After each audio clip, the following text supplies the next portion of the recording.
Over the past 3 years, we have been making an incredible amount of progress on our game Halve, and just recently we were lucky enough to gain some funding by securing a spot in an accelerator program, which allowed us to dedicate even more time on the project. And in this video, I want to show you how far we have come and give you a glimpse into the world of Halve. Hey, if you're new here, I'm Airdas, a game developer and founder of Moonleaf Studio, and this is our beloved passion project, Halve.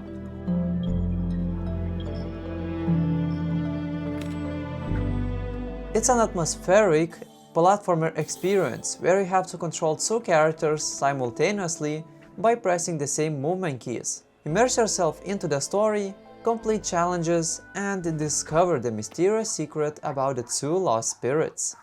Before we dive deeper into the game, I just want to do a very quick shout out to our music composer Tom Shipper, because on February 23rd we will be able to see how Halve's theme soundtrack is being recorded live in an orchestra. And if this sounds interesting to you and you would like to see how music is recorded for video games with an orchestra, make sure to head to Tom's YouTube channel and set up yourself a reminder for the live stream.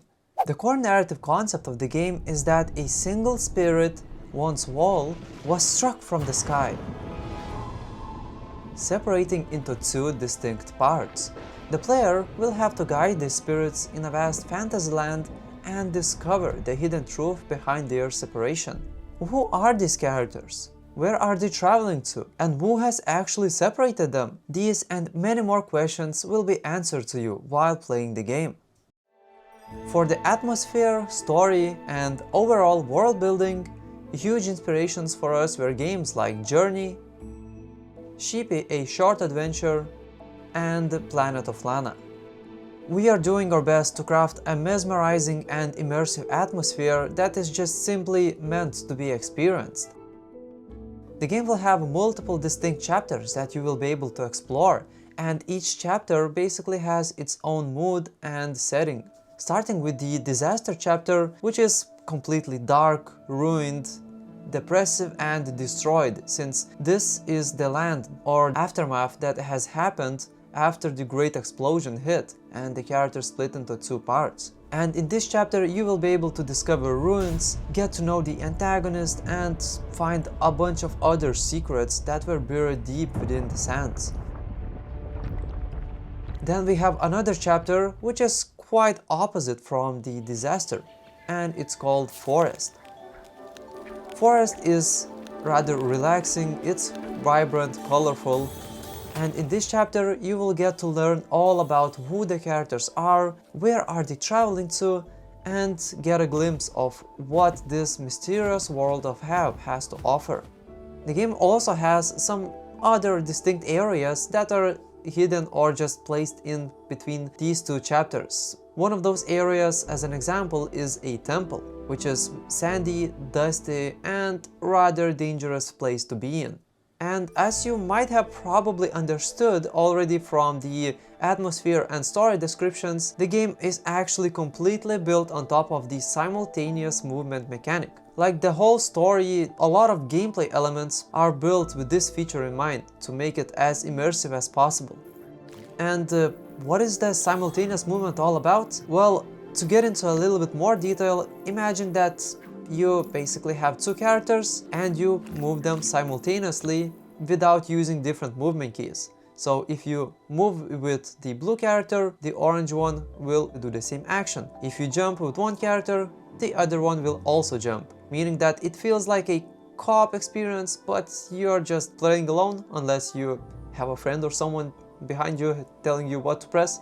And this mechanic actually allows us to create quite a lot of interesting gameplay scenarios. For example, you have to constantly keep on looking at the characters and making sure that both characters can actually go toward a specific area without damaging themselves, or you have to synchronize or desynchronize the characters to solve specific puzzles, or just do some other platforming sections or different challenges throughout the game. And besides the movements, there are a lot of other interactions that are quite fun and interesting to use as well. Take the position switching portals as an example. where you basically can jump into the portal with both characters and swap their positions, or use the portal as a trampoline to boost yourself up to higher places. Or just simply keep on bouncing endlessly into the portal, because who am I to tell you what to do? And of course, this wouldn't be an adventure or puzzly game without having an option to pick up boxes and place them on pressure plates. One of the bigger inspirations for this stuff was actually games like Portal, where you basically have a cube that you can pick up, place on pressure plates to open up gates, open up stairs. And why I mentioned that Portal was one of the inspirations for this? Well, because there are some puzzles in the game where you actually need to grab the box and throw it into the same portals that switch the character positions. And you need to get enough velocity with the boxes to get them on top of higher spots effectively, or just transfer them to the other side, which is just really fun to play around with. And well, this wouldn't be a proper adventure game if we didn't have any chase sequences as well.